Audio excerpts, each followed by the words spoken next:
I am passionate about teaching the great books to the middle school, early high school age, because as Andrew Kern says, the point of classical education is to get all the jokes.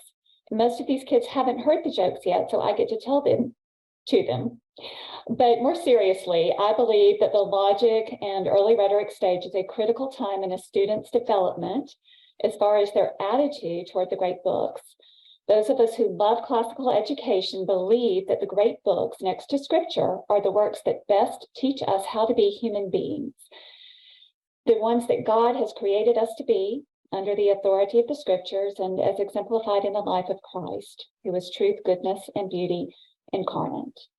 We're told by great thinkers such as C.S. Lewis in The Abolition of Man, or by Dante in his Purgatorio, that our actions are ultimately determined by our affections.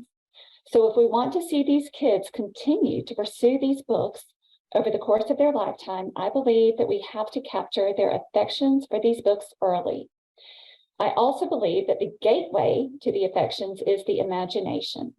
So in all of my courses, we spend a lot of time enjoying the great books as their most fundamental level of great stories. What makes these courses distinctive are that, first of all, I slow down the reading pace of the works that we're studying. So for example, in my ancients class, we spend a whole semester reading the Odyssey. Then we pair literature readings with a history reading from the same culture or the same time period, so the kids are able to make connections across the two of them.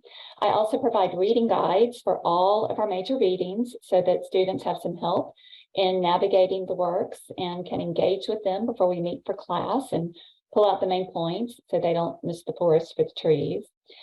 In class, we discuss the works. We enjoy them together. We look at a lot of memes. We do some art study of famous depictions of the events that we're reading about. My goal is for us just to delight together in these stories as we're reading them.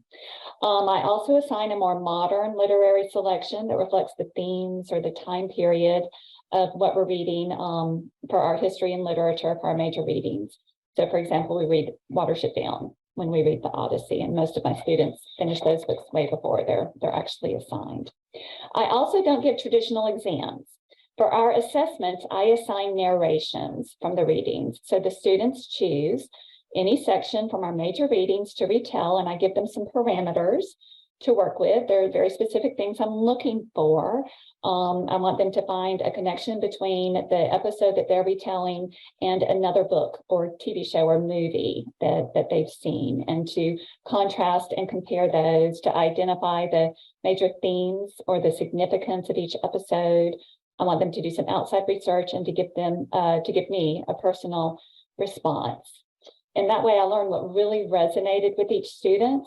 And by retelling it for themselves and digging into it that way, they really make that part of the readings their own. We also do formal composition. We write essays from the Progenismata at the rate of 1 paragraph a week. So I give them feedback on their paragraphs as they turn them in, and they can revise and resubmit them as many times as they want to incorporate the suggestions and the corrections that I'm giving them. We spend time reading poetry each class, and once a quarter, they do a poetry recitation. I structure the grading so that faithful effort and progress are weighted more heavily than any kind of mastery, because I want students to be successful in these courses. And I don't want their love for these works to be overshadowed by the stress of grades, essentially, because these courses, for the age that I'm teaching, are often their first experience in online education as well. So at home, students in my courses can expect to spend between 2 and 2.5 hours each day on history, on literature, and on their composition assignments. I always enjoy teaching these courses and would love to have your student along for the ride.